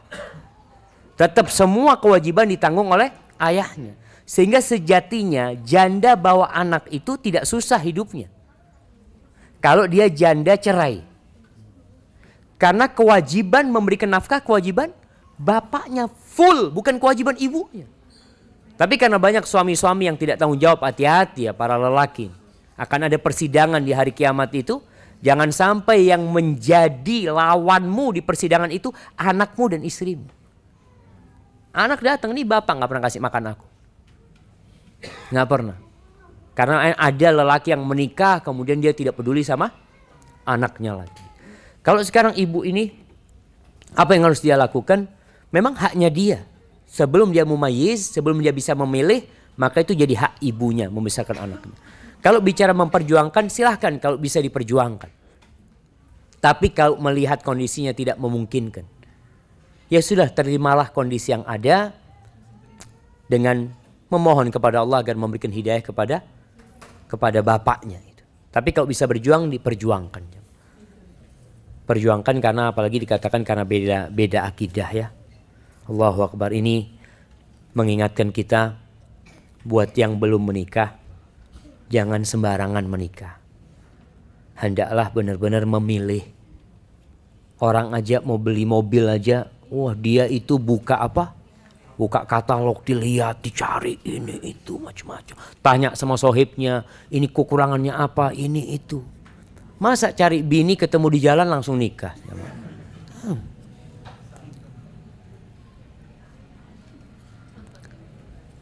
Assalamualaikum Ustaz, jika ada dua pilihan,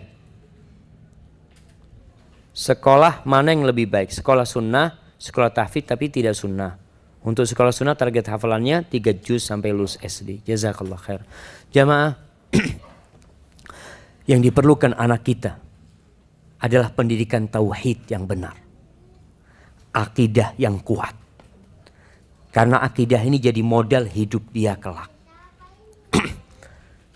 Menghafalkan Al-Quran Karim termasuk target orang tua yang ingin anak-anaknya hafal Al-Quran Karim. Tapi kalau menghafal Al-Quran Karim tapi kemudian akhlaknya tidak sesuai dengan sunnah, jadi petaka buat orang tuanya. Seharusnya orang yang menghafal Al-Quran itu tampak di wajahnya, tampak di perilakunya. Ada seorang teman waktu itu berangkat sama anak ke satu tempat. Ada fulan hafal Quran. Dia ngata, Ustaz, fulannya hafal Quran Ustaz. Iya banget. Kok sama sekali gak kelihatan di perilakunya, di gaya bicaranya. Karena seorang yang hafidul Quran, dia bawa kewajiban besar jemaah. Maka buat anaknya silakan di sekolah yang sunnah tapi hafalan Qurannya, kalau di sekolah dapat 3 juz lulus, maka carikan guru lain yang bisa mengajarkan kepada dia sampai lulus dia 30 juz. Atau paling tidak ya 15 juz. Kemudian nanti dilanjutkan ketika SMP-nya ya, seperti itu. Hadza wallahu a'lam bishawab. Ustadz, saya tarawih sendiri 4-4-3. Apakah ada contohnya dari Nabi SAW? Berkaitan dengan sholat tarawih ini jamaah. Yang pertama masalah jumlah sholat tarawih. Memang ada 2 pendapat. Apakah sholat tarawih itu terbatas bilangannya atau tidak terbatas bilangannya? Pendapat jumhur ulama, dan itu pendapat yang sahih insyaallah, sholat tarawih itu gak ada batasannya. Sehingga yang mau sholat 11 rakaat, yang mau 11 21 rakaat, yang mau sholat 37 rakaat, Masya Allah. Ahlan wa sahlan, Masya Allah. Ahlan, Masya Allah Bapak. Gimana kabarnya Pak? Alhamdulillah. Afwan nih, kita duduk di atas nih Pak. Jadi sholat tarawih itu secara jumlah tidak ada batasannya. Rasulullah SAW memang sholat 11 rakaat. Tapi Nabi SAW ketika ditanya tentang sholat tarawih, Nabi menjelaskan sholatul lail, Masya Allah, mathna, sholat malam itu 2-2. Ini juga untuk menjawab pertanyaan yang 4-4-3. Sholat malam itu 2-2. Fa idza khasyital fajr fa'utir biwahidah. Kalau engkau takut subuh maka tutup dengan witir 1 rakaat. Sehingga kalau kita sholat umpamanya, ana sholat alhamdulillah Ustaz 40 rakaat umpamanya, silahkan. Wallahi jamaah, nggak apa-apa. Ana sholat 11 rakaat Ustaz, 6 silahkan. Intinya yang dibicarakan itu bukan jumlah, tapi kualitas sholat kita. Rasulullah SAW sholat 1 rakaat jemaah. Itu yang dibaca Al-Baqarah An-Nisa, Ali Imran. 5 juz lebih. 1 rakaat. Beliau 11 rakaat. Tapi 1 rakaatnya seperti itu. Masya Allah. Dan ada di Indonesia ini ada yang sholat malam itu 4 juz. Di mana jemaah? Di Sukamiskin. Jangan nunggu masuk penjara Sukamiskin baru 4 juz. Ana sampai ke Sukamiskin, itu diceritakan. Ustaz, kita sholat tahajud saat ini yang malam itu Ustaz 4 juz Ustaz. Dan Masya Allah nggak ada yang tidur Ustaz. Masya Allah, semangat untuk mencari Lailatul Qadar. Artinya silahkan. Masalah jumlah, masalah bagaimana, memang Aisyah radhiyallahu ta'ala anha pernah menceritakan sholat Nabi Muhammad SAW. Nabi sholat arba'an, 4 rakaat. Jangan tanya tentang indahnya sholat Nabi Muhammad SAW dan panjangnya sholat Nabi Muhammad SAW. Jadi terkumpul dalam sholat Nabi itu panjang dan indah. Thumma shalla arba'an. Kemudian beliau sholat 4 rakaat. Jangan tanya tentang panjangnya dan keindahan sholat Nabi SAW. Thumma shalla thalathan. Lalu Nabi SAW sholat 3 rakaat. Inilah yang dijadikan pegangan oleh para ulama tentang sholat tahajud itu, sholat tarawih 4-4-3. Tapi Aisyah radhiyallahu ta'ala anha di hadis yang lainnya, hadis riwayat Ahmad dan Ibnu Majah menceritakan bahwa Nabi SAW itu tidak pernah menambah sholatnya dari 11 rakaat. Beliau sholatnya masna-masna, 2-2. Maka hadis ini kalau digabungkan dengan yang 4-4 itu, para ulama berusaha untuk menggabungkan. Yang 4 itu sebenarnya 2 langsung 2. Beliau baru istirahat di rakaat keempat. Jadi 2 rakaat, Assalamualaikum, kemudian beliau langsung berdiri. 2 rakaat jadi 4, baru beliau istirahat. Tapi memang sebenarnya mengatakan pendapat yang lebih kuat tetap 2-2 aja. Tapi kalau ada yang mengatakan 4-4-3, mereka ada sandarannya dan diperbolehkan sebenarnya. Tapi tetap yang afdal 2 untuk sholat malam. Hadza wallahu a'lam bishawab. Yang kedua, Ustaz, menghadapi kecurangan di negeri ini, haruskah saya melawan? Karena saya takut Islam akan dimusnahkan. Naam, jamaah rahimakumullah. Di masa fitnah, ada masa fitnah. Rasul sallallahu alaihi wasallam mengatakan, dalam kondisi fitnah itu orang yang berdiri lebih baik daripada yang berlari. Orang yang duduk lebih baik daripada yang berdiri. Jadi dalam kondisi kecurangan ini silahkan ditempuh jalan yang memang sesuai, yang tidak menimbulkan mudarat. Tetap seorang mukmin itu ketika haknya diambil, dia harus berjuang. Tapi jangan sampai perjuangan itu menimbulkan mudarat yang lebih besar. Itu menjadi kaidah. Bagaimana memperjuangkan hak kita tanpa menimbulkan mudarat yang lebih besar. Maka kembali kepada cara-cara yang seharusnya ditempuh oleh seorang muslim. Dalam kondisi sekarang ini kondisi fitnah, jemaah. Maka yang bahkan para ustadz mengatakan lebih memilih untuk berdiam dalam kondisi fitnah. Karena kita nggak tahu apa sebenarnya yang terjadi. Apa yang sebenarnya terjadi? Wallahu a'lam bishawab. Bisa jadi yang kita benci ternyata itu baik buat kita. Dan bisa jadi yang kita sukai ternyata itu buruk buat kita. Wallahu ya'lamu wa antum la ta'lamun.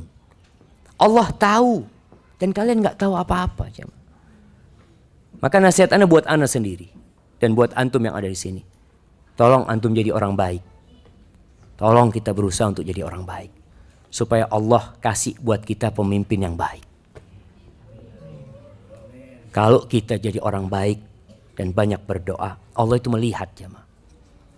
Allah untuk menghancurkan orang dolim itu, Allah bisa cabut nyawa orang-orang dolim itu satu persatu, jemaah. Antum tinggal sebut namanya fulan, ya Allah cabut nyawa mereka. Allah bisa cabut nyawa mereka.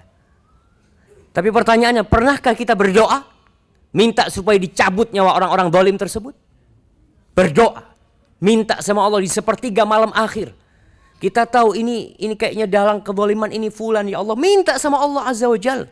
Jangan cerita sama fulan, ngomong sama fulan nggak bisa berbuat apa-apa. Kita kadang-kadang nggak berdoa. Rasul sallallahu alaihi wasallam pada waktu kondisi disakitin beliau, dizolimin beliau. Ketika itu beliau di depan Ka'bah. Memang beliau nggak bisa melawan pada waktu itu karena tidak punya kekuatan. Ketika diletakkan ari-ari onteng penuh dengan darah dan kotoran di pundak Nabi SAW. Sahabat Nabi satu pun tidak ada yang bisa membantu Rasulullah SAW. Ketika itu datang Fatimah binti Muhammadin sallallahu alaihi wasallam, didorong sama Fatimah, dicaci maki tuh orang-orang karena pantas mendapatkan cacian tersebut. Akhirnya Rasul sallallahu alaihi wasallam ketika bangkit beliau berdoa mengatakan, Allahumma alaika bi Abi Jahal, Allahumma alaika bi Utbah, Allahumma alaika bi Syaibah, Allahumma alaika bi Uqbah bin Abi Mu'ayth. Disebutkan satu persatu namanya itu. Ada 7 orang itu. Semuanya tewas di perang Badar. Itu yang bisa dilakukan. Sebutkan nama orang-orang zalim itu, jamaah. Boleh. Jadi kondisinya begini. Nah, ini pertanyaan jelas ini. Boleh apa enggak? Ada 2 kondisi. Rasulullah SAW terhadap orang-orang yang masih bisa diharapkan kebaikannya, beliau mendoakan kebaikan.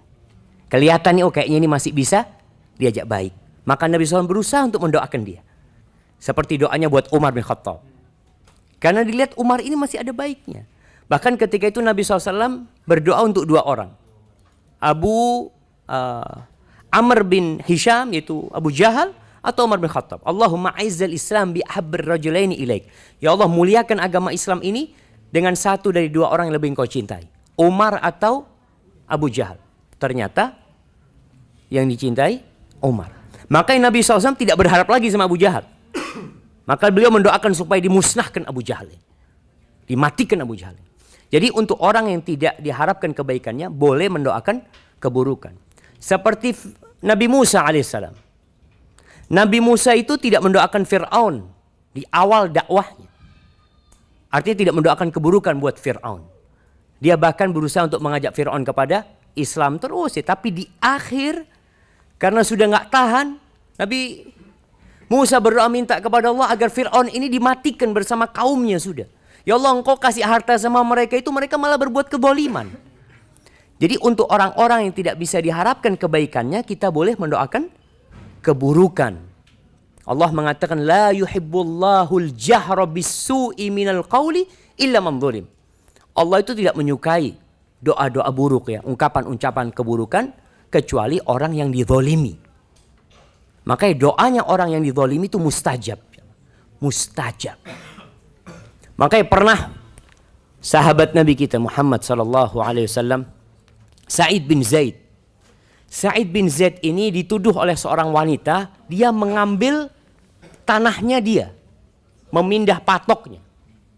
Kata Sa'id bin Zaid, ini jadi omongan jemaah. Omongan sekota Madinah.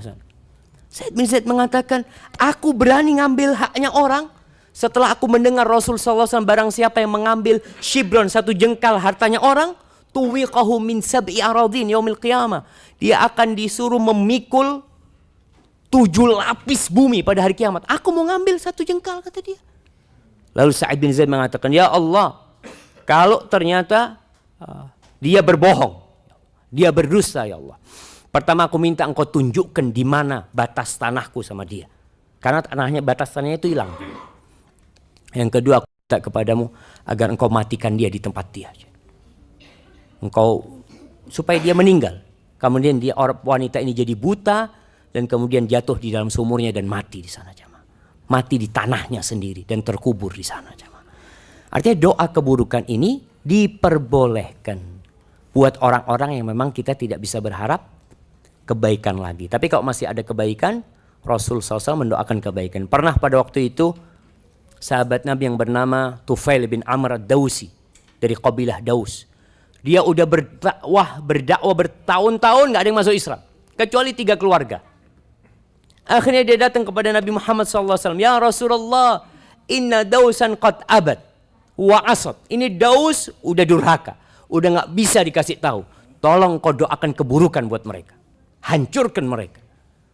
Rasul SAW angkat tangan menghadap kiblat. Apa kata beliau? Allahumma hdi Dausan wa'tini bihim. Ya Allah, datangkan kabilah Daus itu, berikan hidayah kepada mereka dan datangkan mereka. Subhanallah, 1 kampung masuk Islam semuanya. dengan doa Nabi Muhammad SAW. Artinya orang-orang yang masih berharap, kita berharap ada kebaikan di diri mereka, silahkan kita doakan semoga dapat hidayah. Tapi kalau kita sudah putus asa ya, setelah berulang kali kita kasih nasihat ya, dia enggak, ya sudah. Kita mendoakan keburukan, itu tidak mengapa buat orang yang ditolimi.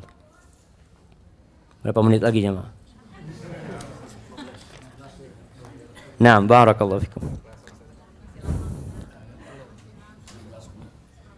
Ustaz, anak-anak menghafal Quran di sekolah, tapi kelihatannya suka sedih, murung, dan bosan. Usia 8 tahun, bagaimana solusinya Ustaz? Ya diajak main anaknya. Kadang-kala ibunya ini nggak mau ngajak main anaknya. Suruh hafalan Quran terus. Ajak main anaknya. Yang tua aja bosen jemaah. Maka tugas orang tua bagaimana menghilangkan kejenuhan itu dengan bermain sama anaknya. Bermain tapi yang disetel Al-Quranul Karim. Jadi sebagian itu Masya Allah jemaah. Ada seorang yang keluarganya semua hafal Al-Quranul Karim bermula dari ibunya.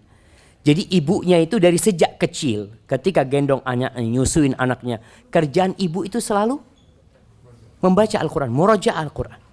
Ibunya nyapu sambil gendong anaknya. Ibunya menjahit sambil anaknya di depannya terus baca Al-Quran. Anaknya itu hafal Quran padahal belum bisa baca Quran.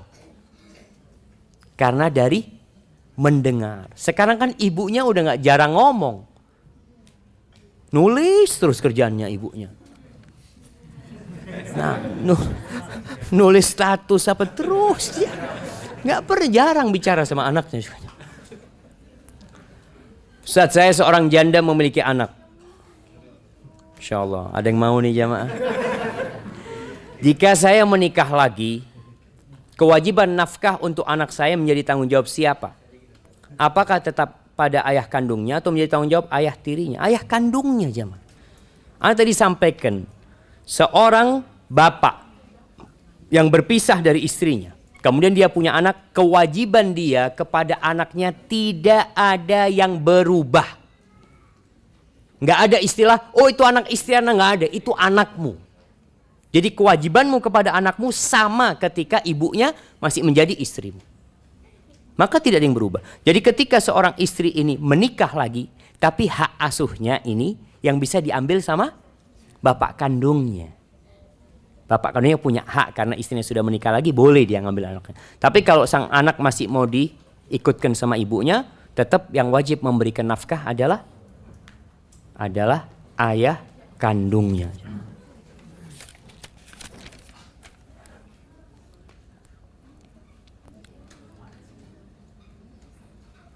Nah, Masya Allah, ini berat nih jemaah. Ini urusan, ini kayaknya pernah ditanyakan. Suami Ana adalah seorang dokter kandungan. Suami teman Ana. Bahaya dokter kandungan. Maka yang Ana sampaikan ke beberapa dokter kandungan, usahakan dia tidak menangani kecuali kondisi darurat.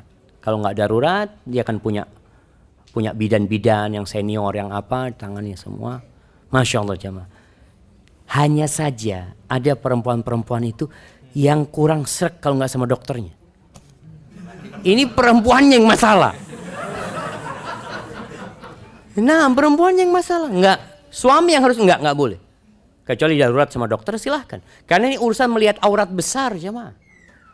Ana punya anak yang ke-6 itu, kita nggak pernah ke dokter, ke bidan terus. Sampai akhirnya istri Ana suatu saat ngomong, "Bang, aku kepingin ke dokter. Ada dokter kok, dokter perempuan," kata dia. "Yuk berangkat." Sampai ke dokter perempuan, umur 7 bulan nih. Kata dokter perempuan itu, istri Ana sudah keringat dingin ya. Dia telepon, "Bang, ini anaknya harus dikeluarkan malam ini. Karena anaknya itu terlilit," katanya. "Dan detak jantungnya melemah." Akhirnya Ana datang. Ana masuk jumpain dokter yang perempuan tuh. Hati Ana kok gak enak lihat dokter ini. Ana nggak apa-apa. Dokter jelaskan macam-macam, Ana ngomong iya dok. Ana bawa berkasnya. Katanya suruh rujuk ke rumah sakit umum untuk dioperasi. Anaknya dikeluarkan umur 7 bulan. Akhirnya terpaksa kita cari dokter yang senior. Adanya dokter laki yang senior. Akhirnya periksa sama dokter. Siapa yang bilang suruh keluarin Ustaz? Nggak ada, nggak apa-apa ini kata dia. Cuma butuh bed rest kata dia. Masya Allah. Cuma dokter itu ngomong, tapi Ustaz nanti kalau lahiran tolong di rumah sakit Ustaz, jangan di bidan. Kata dokternya, takut ada apa-apa jadi penanganannya bisa lebih cepat. Subhanallah, anak-anak itu lahir di bidan jemaah. Pas tanggal 11 Ramadan. Masya Allah, lahir di bidan tanpa ada masalah. Artinya kadang-kala kita ini kurang percaya sama bidan gitu loh. Enggak, ini ilmunya kurang. Ustaz. Kalau dokter laki itu ngelihat senyumnya udah percaya. Bahaya lagi bu ibu. Makanya hati-hati jemaah. Nah. Oh ini sama pertanyaan tadi. Nah sama pertanyaan.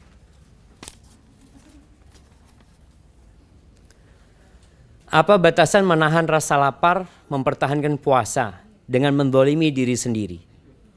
Saya dulu pernah mempertahankan puasa hingga akhirnya malah menjadi sakit. Mohon pencerahannya Ustaz. Jemaah, dari satu orang ke orang lainnya berbeda-beda. Makanya disunahkan kita untuk sahur. Sahur. Karena sahur itu membantu orang-orang yang mungkin nggak tahan lapar, tidak terlalu lama dia menahan laparnya. Jadi kalau dikatakan bagaimana menahan lapar, ada orang yang lapar sampai perih perutnya. Yang sudah nggak tahan lagi, ini dokter yang bisa mengatakannya, Pak, lapar seperti apa yang dia harus berbuka kalau nggak membahayakan dirinya. Rasulullah SAW ketika perang Khandaq itu beberapa hari nggak makan. Sampai terpaksa di perut Nabi Muhammad SAW itu dikasih kerikil. Jadi batu-batu kerikil itu dibuat sabuk. Agar lambungnya tidak luka. Itu orang dulu seperti itu. Sabuk orang dulu itu seperti sabuk stagen ya. Kayak apa namanya? Stagen. Kayak korset gitu ya. Yang seperti itu ternyata memang kuat untuk menahan lapar. Jadi wallahu a'lam, Anda nggak tahu apa karena lambungnya tertekan dengan batu tersebut sehingga tidak itu bisa menahan seperti itu. Maka kalau dikatakan bagaimana sampai pokoknya jangan sampai sakit lah. Jangan sampai sakit. Gimana Ustaz? Ana taunya setelah sakit gitu loh. Wallah. Baik, jemaah ini pertanyaan terakhir mungkin. Nah, pertanyaan terakhir. 10 menit lagi masih. Bolehkah kita mulai puasa sunnah di tanggal 2 dan 3 Syawal? Boleh. Boleh. Artinya puasa Syawal, puasa yang diharamkan itu tanggal 1 Syawal, Idul Fitr. Berbeda dengan Idul Adha. Idul Adha itu yang dilarang puasa 10, 11, 12, 13. Idul Adha sama ayam tasyrik. Tapi kalau Idul Fitri cukup. Dan memang jamaah, ketika kita tanggal 2 itu langsung puasa, itu lebih ringan. Karena sedang terbiasa perut kita dengan puasa.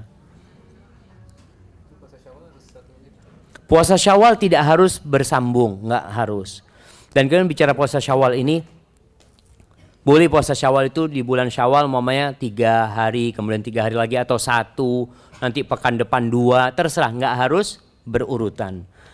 Bagi perempuan yang datang bulan dan bagi bapak-bapak yang punya utang, usahakan tidak puasa Syawal kecuali setelah membayar hutangnya. Karena yang wajib itu lebih utama daripada yang sunnah. Bagaimana kalau nanti Syawal habis, dia belum puasa Syawal tapi utangnya udah lunas? Silahkan puasa Syawal di bulan Dzulqa'dah. Silahkan. Ini pendapat sebagian ulama mengatakan yang penting engkau itu puasa 6 hari setelah menyelesaikan Ramadan. Karena juga perempuan berhalangan kadangkala dia tadi datang bulan ya, sehingga tidak bisa langsung berpuasa. Adakah keutamaan? Nah ini, adakah keutamaan yang layak diperjuangkan dalam mengajak anak usia di bawah 9 tahun untuk berumrah? Atau lebih baik diajak umrah setelah anak balik saja? Jamaah, ketika Rasul SAW berangkat haji sampai di Dzul Hulaifah, itu ada seorang ibu yang mengangkat bocah kecil. Dia mengatakan, "Ya Rasulullah, ali hadha hajjun." Apakah anak seumur ini bisa haji? Kata dia, "Na'am, walaki ajr." Engkau yang dapat pahalanya. Artinya ketika seorang ibu membawa umroh anaknya sebelum baligh, maka pahala semua aktivitas hajinya, manasik hajinya, sang anak tetap akan dapat, akan dicatat buat dia. walaupun tidak menggugurkan kewajiban dia untuk haji ketika balik. Tapi paling tidak anak itu dapat pahala dan orang tuanya akan mendapatkan pahala karena membawa anaknya umroh, jamaah. Anak kadang-kala pertanyaan ini heran, jamaah. Sebagian orang bawa anaknya berlibur ke Singapura umur 7 tahun. Nggak pernah tanya. Ustaz, boleh nggak Ustaz bawa berlibur anak 7 tahun? Ustaz. Padahal anak itu nggak paham apa-apa, jamaah. Kadang-kala ya anak lihatlah anak kecil dibawa berlibur ke tempat yang indah, nggak paham dia. Ketika dia, Abah dulu pernah bawa engkau ke tempat ini, aduh lupa ayah, karena dia masih kecil dan dia juga tidak bisa menikmati liburan tersebut karena dia masih kecil. Maka untuk ibadah jamaah nggak ada masalah. Sayang duitnya Ustaz, ingat duit yang dikeluarkan dalam rangka ibadah itu akan digantikan oleh Allah Azza wa Jalla. Dan Allah tidak pernah ingkar janji. Tapi kita yang kadang-kala kurang percaya, jemaah. Taib hadza wallahu a'lam bishawab.